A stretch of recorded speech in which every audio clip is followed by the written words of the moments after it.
बहनें जो इस लड़ाई में 18 दिसंबर से आज तक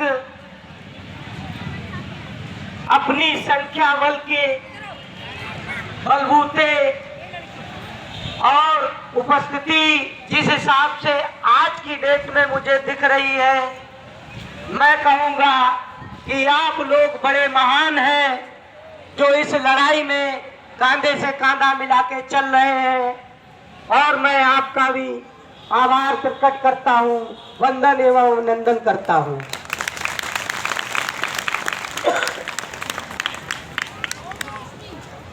जो आज हमारे बीच में लोग, हमारे बुजुर्ग लोग बैठे हुए हैं, उनका जो मिशन है उस मिशन से कहीं ना कहीं हम भी जुड़े हुए हैं। उस मिशन से ही हमारी भी समस्याएं हल होनी है, और वो जरूरी है कि उन चीजों को सामने आपके रखा जाए। पर एक बात जरूर कहूंगा कि जो सरकार को झुकाने की बात होती है, हम लोग ये बात नहीं कह सकते। हमारा काम सरकार को झुकाने का नहीं है, हमारा काम है, हम संविधान के अंतर्गत ही उत्तर प्रदेश राज्य कर्मचारी के लोग हैं। स्मारक समिति जो बनाई है वो भी उत्तर प्रदेश सरकार ने बनाई है, उसी के अंतर्गत हमारी नियुक्ति हुई है। और वो जो समिति बनी है 1860 के तहत, वो संविधान में अनुच्छेद में वर्णित है, उसके आधार पे हम राज्य कर्मचारी है। पर राज्य कर्मचारियों के भांति हमको जो सुविधाएं मिलनी चाहिए वो सुविधाएं नहीं मिल रही है, तो हम उसके लिए लड़ाई लड़ रहे हैं, न कि सरकार को झुकाने के लिए लड़ाई लड़ रहे हैं। सरकार को जब झुकाना होता है तो ये झुकाने का काम हमारे 4th क्लास एम्प्लॉइयों का ही नहीं है। मैं अवगत कराना चाहता हूं, आज पूरे देश में कितने IAS अधिकारी हैं, लिस्ट उठा के देख लीजिएगा। अगर गूगल सही बोल रहा है तो 5004 IAS अधिकारी हैं पूरे भारत में, पूरे भारत में। और उन 5004 IAS अधिकारियों में क्या OBC से, रिजर्व कोटे से कोई भी IAS अधिकारी नहीं है? क्या SC से कोई भी अधिकारी नहीं IAS?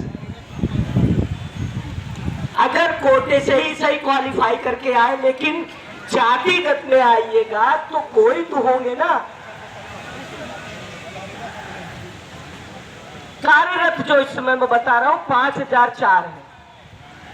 बाबा साहब ने कहा था कि मैं जो संविधान बना के दे रहा हूं, ये संविधान हमारे समाज को आगे लेके जाएगा, लेकिन तब जब आप शिक्षित हो, पढ़े लिखे होंगे, जब उसको समझेंगे कि किस अनुच्छेद में क्या व्यवस्था की गई है। संविधान पढ़ के तो ही IAS बनते हैं ना। माइक से मैं कहना नहीं चाहता, हमारा दुर्भाग्य है, हमारा रोना है कि हमारे बीच से अगर कोई IAS बन के जाता है तो ये सच्चाई बता रहा हूं, रमेश का नाम मत लेना कभी, लेकिन वो अपने समाज को भूल जाता है, वो अपने समाज को भूल जाता है, अपने जात बिरादरी के लोगों को भूल जाता है। अगर उसी प्रबलता से, जिस प्रबलता से हमारे परम पूज्य डॉक्टर बाबा भीमराव अंबेडकर जी ने लड़ाई लड़ी, क्या उनको सुख साधन उपलब्ध नहीं कराए गए थे? उस समय भी प्रलोभन उनको दिया गया था, लेकिन उन्होंने उस प्रलोभन को ठुकरा दिया, क्योंकि उनको कुछ करना था और उन्होंने किया। लेकिन उसी संविधान के सहारे हमारे समाज से जो लोग निकलते हैं, जो गजिस्ट्रेट ऑफिसर बनते हैं, वो समाज को भूल जाते हैं। हमारा रोना इस बात पे है। हमारी मांगों को लेके देखिए, सरकार का काम है किस आईएएस को कहाँ रखना है, कहाँ नहीं रखना। हम उसका विरोध नहीं करते। हमारे वीसी साहब हैं, मैं विरोध नहीं करता, उनका विरोध नहीं करता, लेकिन हक मांगता हूं।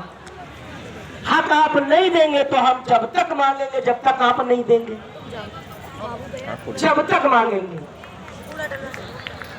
और मैं मंच से कहना चाहता हूं, जो मेरी टीम आज जिस तरीके से काम कर रही है, मैं भी उस टीम का हिस्सा हूं, लेकिन दुर्भाग्यवश कि मेरे साथ ये घटना घट गई। मैं ज्यादा समय नहीं दे पाता हूं। समय क्या, मैं दे ही नहीं पाता, ज्यादा क्या।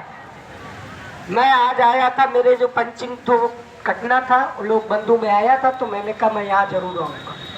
आप धैर्य बनाए रखिए। और मैं अपनी टीम से भी कहना चाहता हूं कि ये हमारी लड़ाई स्मारक परिवार की लड़ाई है, और इस लड़ाई को हम अपनी व्यक्तिगत लड़ाई समझते हैं, हमारे स्मारक परिवार की लड़ाई समझते हैं। इस लड़ाई से हटके हम किसी दूसरे मुद्दे पे नहीं जाएंगे। ये स्मारक परिवार की लड़ाई है। आज हमारे बीच जो हमारे बुजुर्ग लोग आए हैं, ये रास्ता हमको दिखा रहे हैं। हमें रास्ता देखना चाहिए, सबका सम्मान करना चाहिए, सबके, मैं किसी जाति या धर्म से नहीं ताल्लुक नहीं रखता अपनी बात से। हमारे यहाँ सर्व धर्म, सर्व समाज और सर्व जाति के लोग हैं, और सबका सम्मान करना चाहिए, क्योंकि वो भी इस देश के नागरिक, इस प्रदेश के नागरिक हैं। उतना ही अधिकार वो रखते हैं जितना कि हम रखते हैं। ये संविधान सबके लिए बना हुआ है, और जो लड़ाई हमने लड़ी है वो भी संवैधानिक तौर पे ही लड़ी है, अहिंसावादी तरीके से लड़ी है। लेकिन अगर सरकार इस पे नहीं मान रही तो उसके लिए फिर हमको कदम दूसरा उठाना पड़ेगा, और वो कदम भी उठाएंगे। आप समझ जाइए, भाई का कदम जरूर टूटा हुआ है, लेकिन भाई के इतने कदम हैं जो सब कुछ स्वस्थ है और आगे बढ़ने के लिए तैयार है। क्या आप तैयार हैं? सारे के सारे लोग हाथ उठा के बताइए हमको। मुझे लगना चाहिए कि मैं